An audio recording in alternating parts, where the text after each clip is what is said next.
Well, I feel like every one of my press conferences, I sit up here every Tuesday and talk about my team and how much they're improving. And I still believe that. Last week, it's hard to look at the results and not be disappointed, but it's also important to know that our group is still getting better. A lot of positives came out from what we did last week, to being on the road at Western Kentucky in a very, very difficult environment.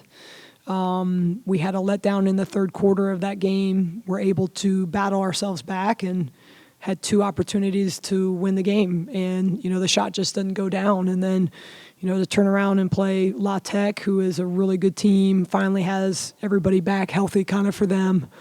And to take that game to 2 overtimes and, just really fight through that. And for Deja to have the performance that she had, I'm sure we'll talk about her here in a minute. We did a lot of really good things. For us, it's just coming down to a couple possessions and not at the end of the game. I think it's easy to look at when we've had close games. Our last 4 games, we lost by an average of 4.5 points. And so it's really easy to look at, okay, what should we have done down the stretch? Well, that's not the case for us. It's possessions throughout the 40 minutes where we just have to get a few of those back. And that's a message to our team this week. We're right there. How do we find those few possessions to be able to turn the game around so it doesn't come down to, the last second. Coach, going off that, you stormed it back in the second half and forced double OT.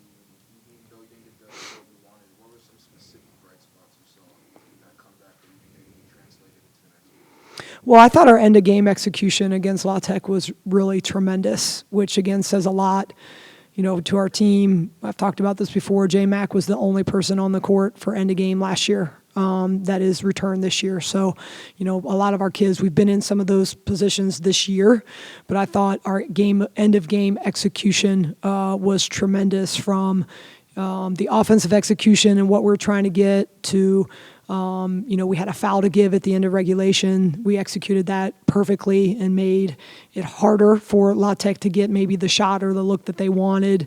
La Tech had 2 opportunities to have the last possession, and we got the stops we needed.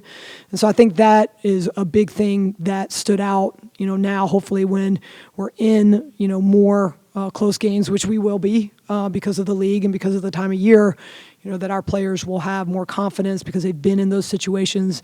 Again, they executed really well. At the end of the day, we had to finish that second overtime with 5 guards. We had no post players left, and there's not a whole lot you can do at that point. You mentioned in the previous presser playing a team for the second time almost feels like more of a chess match. What do you think UNT is kind of looking into you guys this time? What adjustments are made?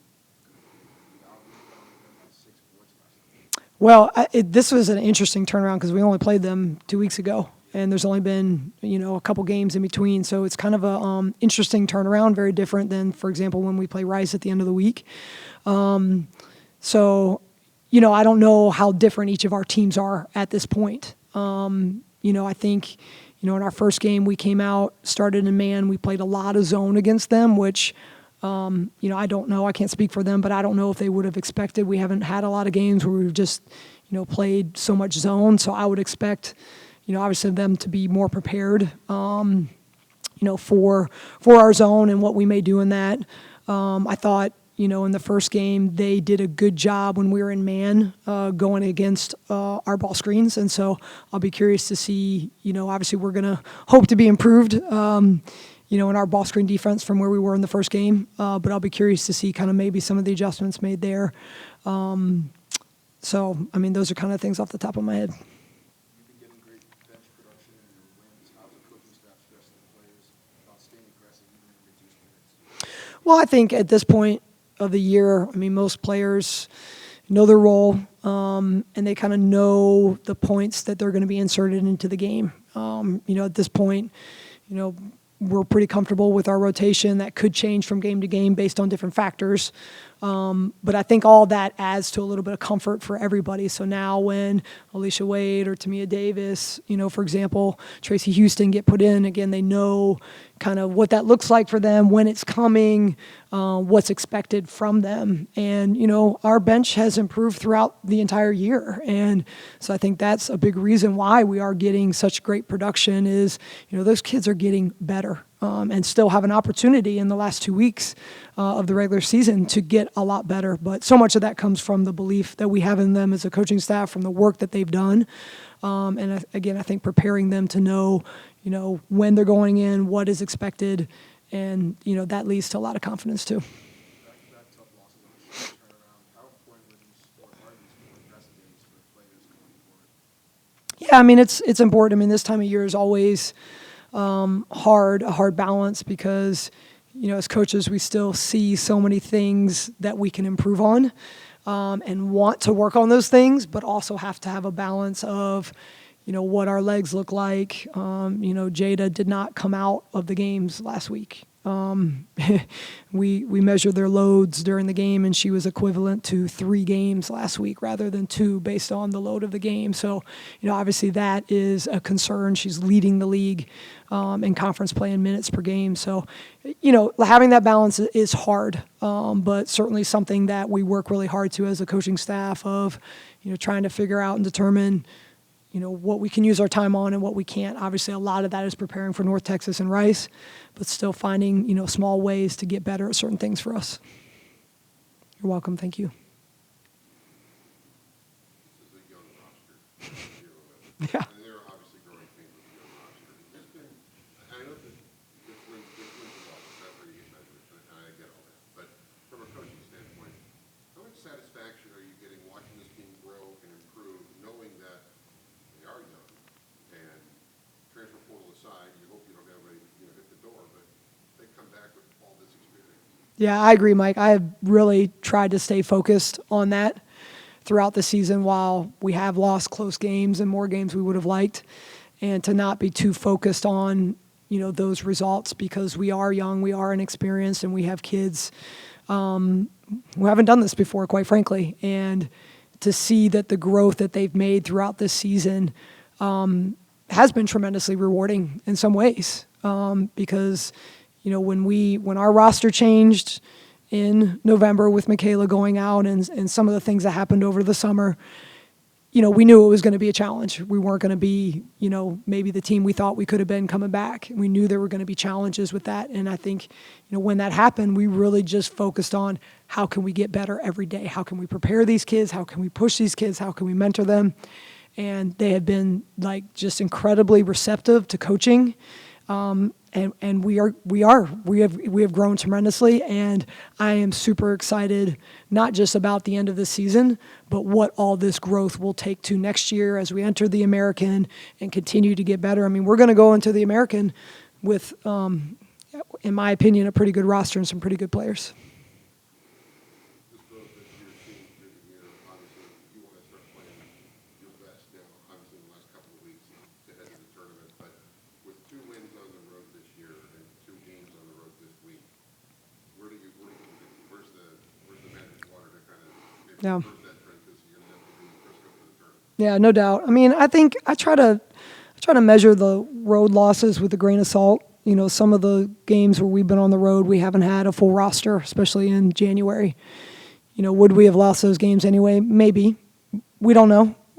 But I think some of our road losses earlier in the year were right after Michaela was out, and we had no idea what we were doing at that point in time.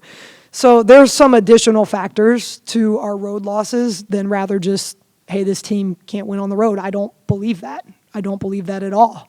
And I think our team feels the same way. I mean, we go into the road. I don't think we have a very consistent schedule, the way we do things, and our kids are confident. And our last couple, we played really well at Western. We played well at FIU before we dropped that one in the last couple minutes. So things happen sometimes. But I think the most important thing, with all that said, the most important thing is to continue to grow in the conviction in our kids. They believe we can go in there. They believe we can win. We, again, just got to fix a couple possessions. throughout the game to be able to win those games. Close loss at Western is one of those where you're right there on the cusp, but you just can't get over the hump. But you've had, like you said, other close losses on the road. Again, it's the experience. Does this team just need to kind of kick the door down in one of those and get one of those close ones in the win column and just blow the confidence through the roof? I think that would help. I mean, obviously, you're preaching to 18 to 22-year-olds, hey, we're getting better and, we're growing and we're doing a lot of the right things, and then we don't win. And that's hard when you don't see the results. I think for me as a coach and us, as adults, it's sometimes harder to see the progress in the process than it is for younger generation, right? They want instant gratification all the time. But so I do think obviously being able to finish one of these, close ones would certainly help us. But, again, I believe in our team. At Western, we took the lead with 43 seconds to go. Everybody on our bench thought we were going to win that game. Credit to Western to coming back down to the scoring. Again, we had 2 opportunities to win that game, and those 2 shots just didn't fall. They were great looks. Sometimes that happens. So our kids believe it. They believe it. They know we can win. We just got to go do it. Talk about Deja on Saturday. Start with Saturday, her 41 points. I think 4 free throws of those 41 points. What she did on the floor and taking a good job of making those. Yeah, Deja was phenomenal on Saturday. Certainly, I've been privileged to see a lot of great performances of players that we've had here at Charlotte, but her performance on Saturday goes down to one of the best I've ever seen, and it was because of the way that she scored those 41 points. As you mentioned, only a handful of free throws. She made 5 threes, which I was actually really happy to see because Deja can shoot the 3. It's just not what she usually wants to do first. She's certainly, the type of player that wants to put the ball down and create and go off the bounce. So it was nice to see her just kind of have the rhythm and the confidence in knocking down those threes, and to do it in that manner. I mean, we've talked about this already. She did it against much of, one of the best defenders in Conference USA. She did a lot of her scoring down the stretch when everybody knew she was going to get the ball, and they still couldn't really contain her. So I think, all those reasons, that was really impressive. And I think her performance was really impressive, too, because it was coming off a very disappointing end. 48 hours later, she was the player that got the 2 shots to possibly beat Western on the road, and she came up short.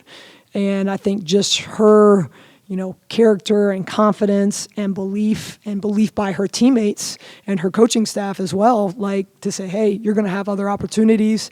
She hit the 2 free throws, which extended the game for us against La Tech. I mean, she hit some clutch shots. And so I think that was really impressive, too, to come back so quickly after being in that situation and being disappointed, and to turn around and have that type of performance was impressive. First recruited her, even up until last year when she got a lot of minutes and helped us down the stretch last year. Did you know she could become this player to score 41 in the game and turn into the player she has in her 3rd year? Well, we recruited Deja for a long time. We offered her in 9th grade. So that'll tell you right there how good we thought she was. We're not throwing out a ton of offers to 9th graders. So I think we always believed in and saw her talent. What has been hard for Deja is just her path. I mean, she's had some issues with injuries that have set her back and some other things. And so, yes, I think we did see what she could be. Now, has she maybe exceeded that? Sure. I mean, I knew she was going to be tremendous this year, but some of the games that she's had this year, even for me, I'm like, wow, that's really incredible. So, yeah, I mean, I don't know how anybody here cannot be excited about, Deja Lawrence, what she's going to do here and how she's going to finish this year, and knowing that she has 2 years left. I mean, it's going to be a really fun ride. All right, thanks, everybody. Appreciate it.